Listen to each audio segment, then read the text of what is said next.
અમે મંદિરે ગયા હતા અને અત્યારે અમે ઘરે તરફ જઈ રહ્યા છીએ અને ઘરે ફાઇનલી અમે પહોંચી ગયા છીએ. તો આ અચાનક જોઈ રહ્યું અમે બધું કે આ બધું શું બનાવે છે. ચાલો આપણે ફઈને જ પૂછી લઈએ. ફઈ તમે શું બનાવો છો? ફઈ તમે શું બનાવો છો? મંચુરિયમ. તો આજે આપણે મંચુરિયમ બનાવવાનું છે. તો આજે વાડીએ રાખ્યો છે પ્રોગ્રામ મંચુરિયમનો. તો હવે અહીંયાથી આ બધી તૈયારી કરીને અમે વાડીએ જવાના છીએ અને વાડીએ જઈ અને જે આપણે મંચુરિયમના બોલ્સ હોય તેને તળીને પણ ત્યાં વઘારીને ત્યાં ખાઈને પછી ઘરે આવીશું. અમારે તો બનાવવાના છે ને પાછા. યસ. અમને મંચુરિયમ બહુ ભાવે છે. મંચુરિયમ તો જ્યારે વાડીએ જઈશું તમને કહીશું. તો હવે વાડીએ જઈ અને પછી આગળનો વ્લોગ આપણે વધારીશું. ત્યાં લગીન બાય બાય. તો ફ્રેન્ડ્સ આપણે જો ફાઇનલી વાડીએ પગી ગયા છે. જોવો તમને બતાવીને આ બધો આ છે ને તબેલો છે, તમને બતાવી દઉં. આ છે ગાય છે.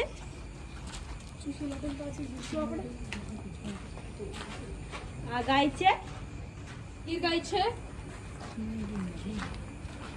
આ એનો પોયરો છે. હા, તો આ તબેલો છે. આમાં 10 થી 11 ભેંસ છે. ચલો આપણે આમ જઈએ. મંચુરિયમ ચા બનાવે છે ને ત્યાં કેટલેક કામકાજ પૂગ્યું પૂછીએ ને. અહીંયા તો બહુ અંધારું છે.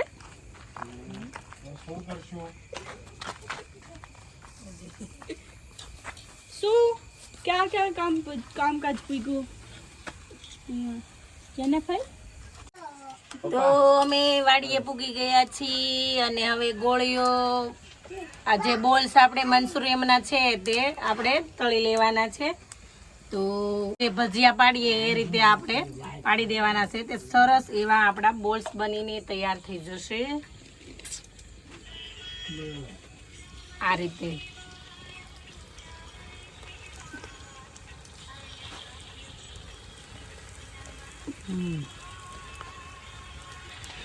બસ લ્યો.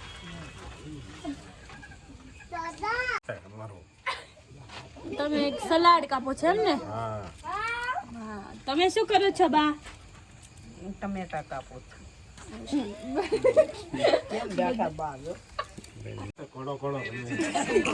આ જવો આ ખનક છે મરફઈનો ભાણિયો. એ ઘોડો ઘોડો કરે છે. શું કરે છે ખનક તું? તું શું કરે છે? હાય કર ફ્રેન્ડ્સ ને.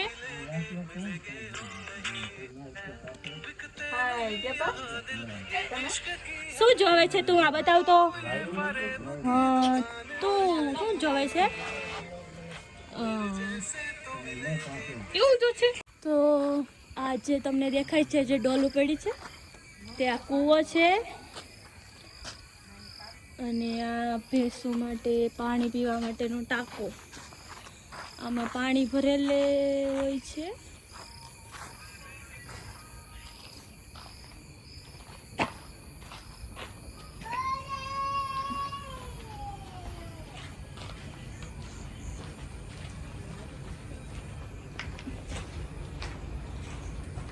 ભેંસો માટે પંખા માથે ફરે છે જેના કારણે ભેંસ ફૂલ કમ્ફર્ટેબલ રહે. આ ભેંસ તો ગાંડી છે. તો અહીંયા આપણે જો તમને વધારે જોવા મળતી છે. આ ભેંસના નાના નાના પાડા છે, વાસરડા છે. આ ભેંસ 3, 4, 5 તમે જોવો છો ફાઇનલી.